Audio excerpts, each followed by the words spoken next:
Trump's illegal calls for ethnic cleansing are horrific. On so many issues, Democrats had a chance to persuade voters they were better than the alternative, and they blew it. Even on a day when Donald Trump talks about the U.S. taking over the Gaza Strip, you find a way to take shots at Democrats.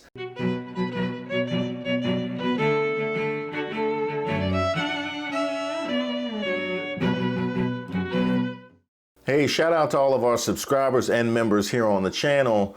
My name is Reese Waters, and this is Street Politics. Now, we have chronicled the saga of the uncommitted in this space before. I don't think that we would be in this moment where it was going to be so close. How? Huh?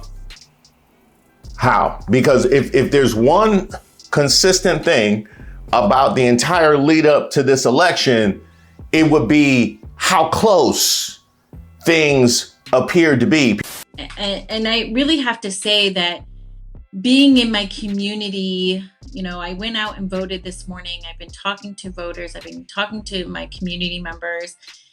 Overwhelmingly, today has been a very painful day for our anti-war movement, and especially for Arab Americans and Muslim Americans and young people who right now are feeling left out from their own party. And I just keep thinking that it did not have to be this close. Yeah. And I really, I'm really frustrated. I'm feeling very emotional right now. I'm sad and I'm feeling betrayed.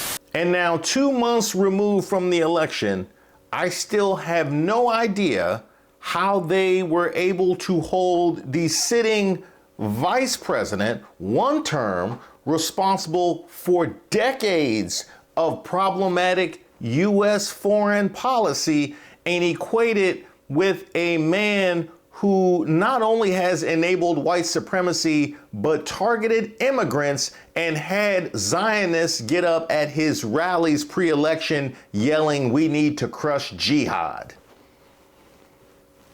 First thing, we must elect Donald J. Trump president because we must crush jihad.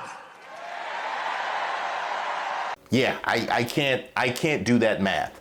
But as we have seen in the mere few weeks of the Trump administration, as we've seen with the Treasury and with deportation and with DEI and civil rights and the FAA and the economy and the tariffs, things got bad really fast. I also strongly believe that the Gaza Strip, which has been a symbol of death and destruction for so many decades and so bad for the people anywhere near it, and especially those who live there, and frankly, who's been really very unlucky. It's been very unlucky. It's been an unlucky place for a long time. Being in its presence just has not been good, and it should not go through a process of rebuilding and occupation by the same people that have really stood there and fought for it and lived there and died there and lived a miserable existence there.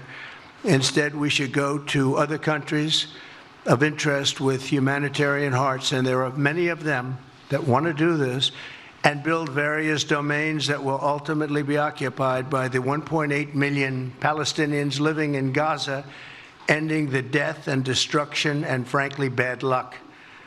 This can be paid for by neighboring countries of great wealth.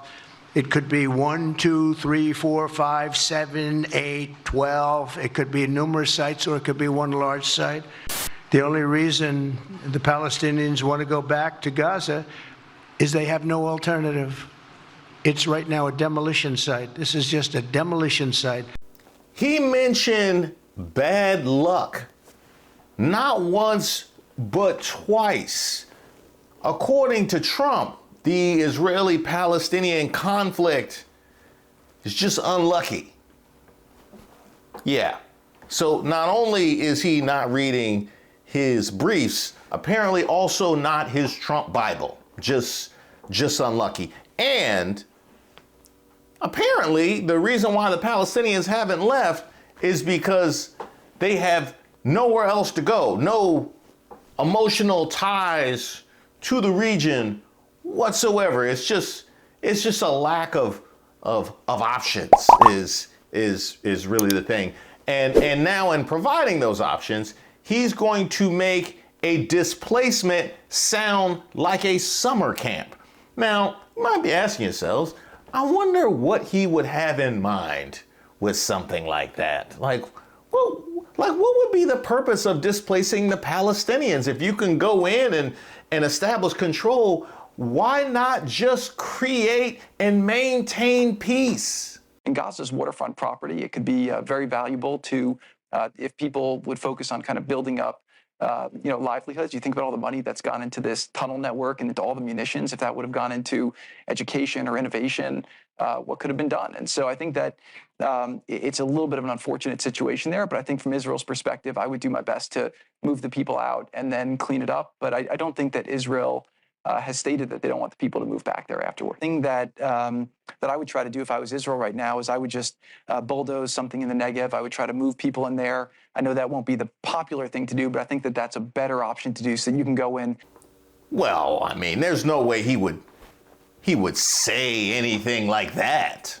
Just to follow up on what you were saying about the Gazans leaving Gaza, going to other countries. One, where exactly are you suggesting that they should go? And two, are you saying they should return after it's rebuilt? And if not, who do you envision living there? I envision world people living there, the world's people. I think you'll make that into an international, unbelievable place. I think the potential in the Gaza Strip is unbelievable. And I think the entire world, representatives from all over the world will be there, and they'll live there. Palestinians also. Palestinians will live there. Many people will live there. But they've tried the other, and they've tried it for decades and decades and decades. It's not going to work. It didn't work. It will never work. And you have to learn from history. History has, just can't let it keep repeating itself. We have an opportunity to do something that could be phenomenal. And I don't want to be cute. I don't want to be a wise guy, but the Riviera of the Middle East, this could be something that could be so bad. This could be so magnificent. But more importantly than that is the people that have been absolutely destroyed that live there now can live in peace in a much better situation because they're living in hell. And those people will now be able to live in peace. We'll make sure that it's done world class. It'll be wonderful for the people. Palestinians mostly we're talking about. And I have a feeling that despite them saying no, I have a feeling that the king in Jordan and that the general president, but that the general in Egypt will open their hearts and will give us the kind of land that we need to get this done. And people can live in harmony and in peace. So let me get this straight. You just said there were so many countries that were just jumping up to take in Palestinians. Now we get despite their saying no. And I wonder why they might be saying no to a Western power coming in and creating the Riviera of the Middle East while displacing the native Palestinians. Why might that rub them the wrong way? And by the way, those native Palestinians, because that was a cool trick about how you said Palestinians would live there too. So they're supposed to trust once they're displaced that you will create space in the Riviera of the Middle East for the Palestinians to return to. They're supposed to trust that, like all the credibility that you have here at home for folks that have trusted you with their freedom and their sovereignty. Conference in Doral Monday, Venezuelan Americans denounced the Trump administration and South Florida Republicans. More than betrayed, beyond betrayed.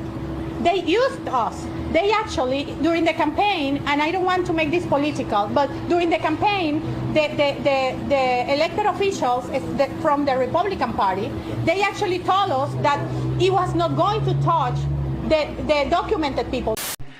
The U.S. will take over the Gaza Strip, and we will do a job with it, too. We'll own it and be responsible for dismantling all of the dangerous unexploded bombs and other weapons on the site, level the site and get rid of the destroyed buildings, level it out, create an economic development that will supply unlimited numbers of jobs and housing for the people of the area. Do a real job, do something different. Just can't go back. If you go back, it's going to end up the same way it has for 100 years. This man talking about creating jobs and housing like he's revitalizing East Cleveland or something like that. And by the way, if they need any advice on how well the books are balanced over here, just take a look at our deficit. Yeah. And by the way, while we're on the topic, exactly who's going to be doing all of this? And Mr. President, given what you've said about Gaza, did the U.S. send troops to help secure the security vacuum?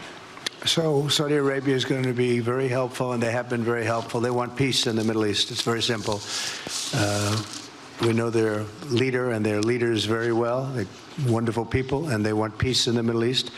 As far as Gaza is concerned, we'll do what is necessary. If it's necessary, we'll do that. We're going to take over that piece, and we're going to develop it, create thousands and thousands of jobs, and it'll be something that the entire Middle East can be very proud of. And so by the United States, with its stability and strength, owning it, especially the strength that we're developing and developed over the last fairly short period of time, I would say really since the election, I think we'll be a keeper of something that is very, very strong, very powerful, and very, very good for the area, not just for Israel, for the entire Middle East. Very important. And we'll, again, have thousands of jobs, and there'll be jobs for everyone, not for a specific group of people, but for everybody.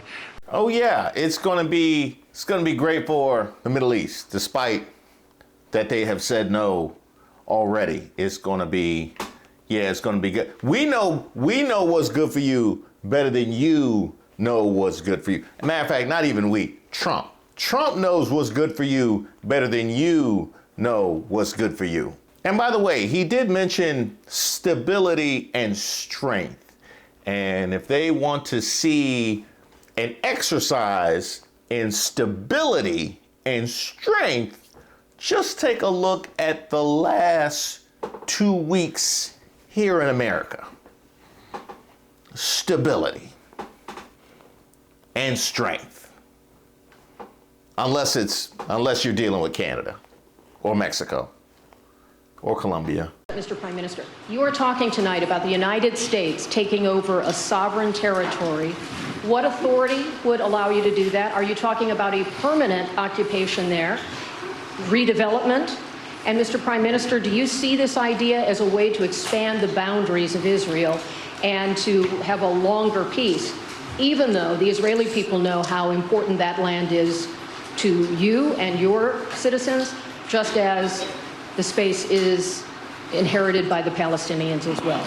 I do see a long-term ownership position, and I see it bringing great stability to that part of the Middle East and maybe the entire Middle East. And everybody I've spoken to, this was not a decision made lightly. Everybody I've spoken to loves the idea of the United States owning that piece of land, developing and creating thousands of jobs with something that will be magnificent in a really magnificent area that nobody would know. I've studied it. I've studied this very closely over a lot of months, and I've seen it from every different angle. And it's a very, very dangerous place to be, and it's only going to get worse. And I think this is an idea that's gotten tremendous, and I'm talking about from the highest level of leadership, gotten tremendous praise. And if the United States can help to bring stability and peace in the Middle East, we'll do that. Bibi? Yeah, Bibi, you looking pretty quiet over there. Yeah, you heard what he said. He said own. Yeah, he said own. Multiple times. Multiple times he said own. I mentioned again tonight our 3 goals, and the third goal is to make sure that Gaza never poses a threat to Israel again. President Trump is taking it to a much higher level. He sees a different future for that piece of land that has been the focus of so many attacks against us, so many trials and so many tribulations. He has a different idea. And I think it's worth paying attention to this. We're talking about it. He's exploring it with his people, with his staff. I think it's something that could change history. And it's worthwhile really pursuing this avenue. Netanyahu, you think you slick? Do you think you slick? So much terrorism, ... so many attacks against us. That's what we're doing. Still, on the day that we're talking about the displacement of the Palestinians, that's what you want to say? Other thing to take away from this, he did say President Trump has different ideas. In other words, I have no idea what that man is talking about, and I totally disagree, and we gonna have words in the back. Now, the fallout from this debacle of a press conference was swift and... No, you lying. Even Fox News can't clean this up. I think everybody wants to see peace in the region, Sean. And peace in the region means a better life for the Palestinians. A better life is not necessarily tied to the physical space that you're in today. A better life is about a better opportunity, better financial conditions, better aspirations for you and your family. That doesn't occur because you get to pitch a tent in the Gaza Strip and you're surrounded by 30,000 munitions that could go off at any moment. It's a dangerous place to live today. And the president is saying, let's make it better for these people. Let's give them more hope. And if there are different places for them to live, let them make that choice. And I think he's right. Things can get better for those people. Let's give them a different choice. And it just so happens that we want to turn this into the Riviera of the Middle East. So a win-win. A win-win. Did you hear what he said? A better life is not necessarily tied to the physical space that you're in today, which is true if you willingly make that choice. What you are talking about is displacement. What other line of bull could you float? You act like you clearing out a project so that you could raise up condos. Actually, that's kind of exactly what's going on here. I mean, clearly it's an official foreign policy of the United States, the illegal occupation of a sovereign land, ethnic cleansing, which constitute on both counts, crimes against humanity. I mean, maybe Donald Trump doesn't remember, but July this year, the International Court of Justice actually talked about Gaza and issued an order. And in the order says that Gaza is still occupied, that occupation is illegal, that Israel needs to end the occupation both of the West Bank and in Gaza. By the way, the other piece, he said he will decide on the West Bank next week, which means we don't know next week if he will allow Israel to annex it or not. I mean, in 30 years, I've been covering foreign policy. I never seen a incoherent, lunatic proposal or proposition as such. He just put a target on every serviceman back tonight because the region is on fire already and he's setting the whole region further on fire. Now just listen to what she just said. We know what the characterization of the United States is in some of the countries where we've had past foreign dealings, which, shall we say, remain a bit cloudy. Let's just go with cloudy. We recognize how that can be framed and quite frankly should be framed in a lot of corners of our world. Now, you want to go into this eternal conflict and clear out what you call the Riviera of the Middle East. And not only that, you're going to say that before you even go and do it. Tell me how safe that makes all of us. Not to mention the fact, wasn't MAGA talking about disentangling themselves from the world, right? Wasn't MAGA talking about they didn't want to be sending money to deal with foreign conflicts? Now you talking about troops? If there are people who have, the innocent men, women, and children of Palestinian babies and innocent women and children in their heart and minds at the forefront, then they want a ceasefire. We want a ceasefire. If there are individuals who want the hostages brought home, then they want a ceasefire so those hostages can be brought home. Today makes no sense in actually moving that ball down the field. And what about the American families who don't want their loved ones who serve in our service to go fight another war overseas in the Middle East that he has no clear vision for, but he talked about U.S. boots on the ground? That's a slap in the face to MAGA voters who specifically rejected the old neoconservative ideology. And if it's boots on the ground, it's going to be money on the ground as well. And even more so, thanks to the target that was just placed on everybody.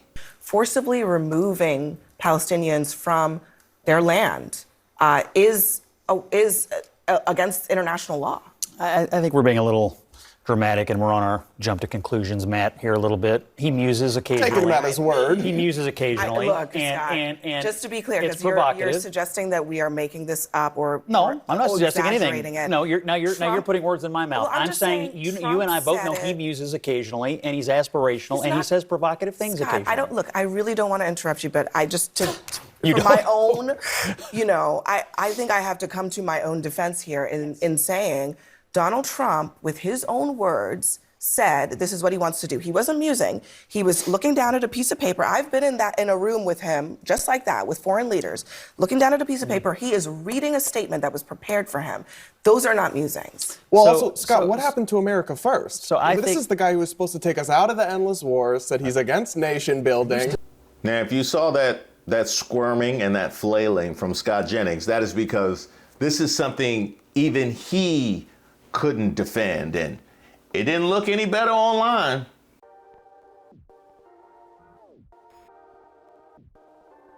That's right, even the Russians had jokes. But quite frankly, no issue is so serious, no trials and tribulations so sustained and traumatic and tragic that Nancy Mace won't try and pick me into it. Which brings me back to the uncommitted. And I have a lot of sympathy and compassion for your position. I happen to view this particular region of the world in conflict similar to you. But one thing I understand is this is a continuation of long-standing problematic U.S. foreign policy. And I certainly am not going to throw up a false equivalency in the two candidates we have in 2024. Because one thing I know is there was a 0% chance that Gaza would have been called the Riviera of the Middle East in February 2025 of a Kamala Harris presidency. I feel sad and angry and scared for our communities. For months, we warned about the dangers of Trump at home and abroad, but our calls largely went unheard. Trump's illegal calls for ethnic cleansing are horrific. But as on so many issues, Democrats had a chance to persuade voters they were better than the alternative, and they blew it. Even on a day when Donald Trump talks about the U.S. taking over the Gaza Strip, you find a way to take shots at Democrats. That makes me wonder if the goal, right, if the focus, if the end zone of this wasn't what I thought it was. Because why would you even be thinking about the Democrats at a time like this other than to say, man, I really should have voted for the Democrats? That is the only context where they should come up when Trump talks about real estate in the Gaza Strip. They sound ridiculous. That statement is frustrating. That statement is ill-timed. That statement is petty. I really would call it what I want to call it, but my mom's watching the show. For me, it's if you actually voted one way or withheld your vote, you should own it. Mm-hmm. There were two choices in this campaign. It was extremely clear. You had Kamala Harris going forward, who recognized that Hamas has no place in governing Palestine, but she also knew, or Gaza, but she also knew that the Palestinian people had the right to human dignity. She also knew that Israel wanted safety and security, deserved that, had the right to defend itself.